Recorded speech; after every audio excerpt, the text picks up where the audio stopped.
West Kent Clinical Commissioning Group is considering making changes to their fertility treatment spending by reducing the number of IVF cycles. This means that couples in West Kent could potentially be entitled for only one round of IVF treatment available on the NHS if the proposals will go ahead.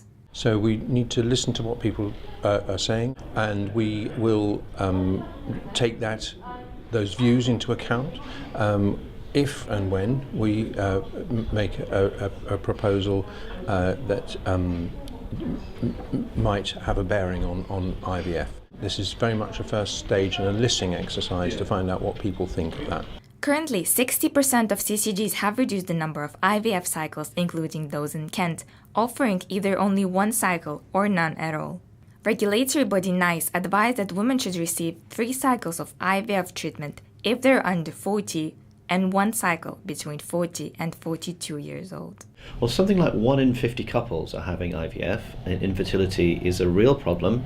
Something like 1 in 6 couples trying to have a family are afflicted with infertility, so it's a widespread issue. An awful lot of couples are going to be very, very disappointed, and of course those that can afford to pay will go privately, whereas those who can't afford to pay will end up being somewhat disappointed. So it's really quite concerning.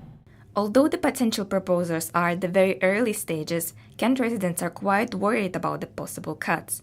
Lindsay Burke had her son Elliot on a 2nd cycle of IVF treatment through Midway CCG and says she would not have been able to have a child without the NHS support.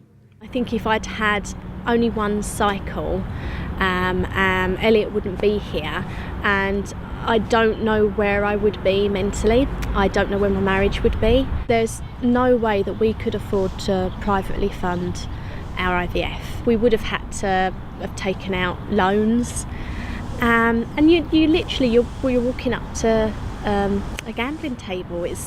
You don't know that it's going to work. West Kent CCG has also launched an online survey and will be holding a public event in Sevenoaks on 29th of November for residents to have their say on the future of IVF in West Kent.